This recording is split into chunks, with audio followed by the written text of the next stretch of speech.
Welcome back, denizens of the night, to V Rising.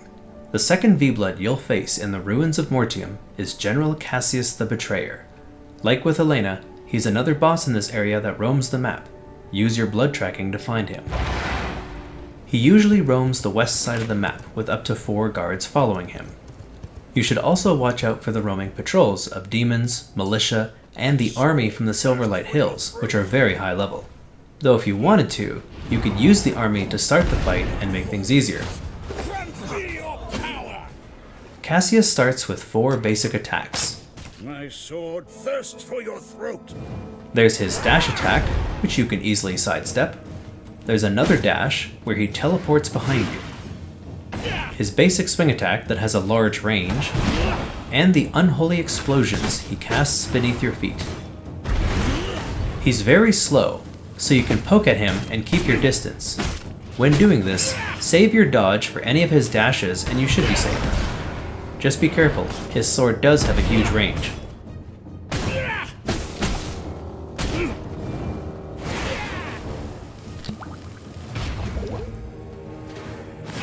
When he calls for his sword, Nightfall Edge, he starts with a slam attack, then separates himself from his sword. Nightfall Edge! Our bond will break them! During this phase, he'll throw corrupted skulls at you, which summons skeletons if you're hit. And he'll summon other undead as well. He's invincible during this phase, so you need to focus on his sword instead. When you defeat the sword, interact with it and throw it at Cassius. This will kill any undead and stun him for a few seconds, allowing you to deal a lot of damage to him directly. When he teleports you, that's the start of his ultimate ability. You need to dodge 3 lines of unholy explosions. When it's done, he goes back to his old patterns.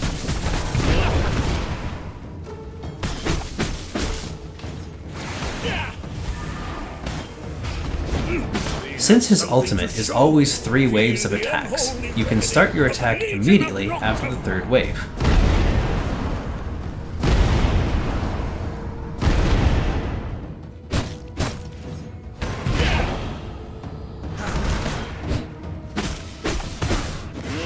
A good tip for when he splits from his sword is to wait for the sword to move before attacking him.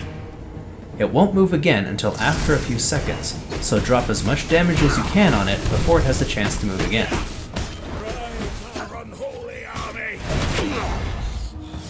My mind.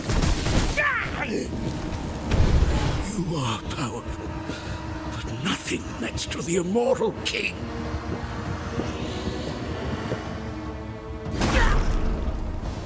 I feel stronger. Upon defeat, you get a new buff potion called the Vampiric Brew, the Stygian Summoning Circle, which can reward some amazing items, and a Tier 2 Unholy Spell Point, which can be used to learn Death Knight, Veil of Bones, or Soul Burn. The Vampiric Brew is made from bleeding hearts, which is a flower found in the Ruins of Mortium. If you're ever struggling with any bosses, you can add this to the list of potions that increase your power in combat. Using Stygian shards that you get from completing rifts in the Ruins of Mortium, you can summon a variety of creatures with the Stygian Summoning Circle. They can reward seeds, gems, or knowledge depending on what you're after. If you have a lot of leftover shards, this can be a really good way to complete your research, or your garden.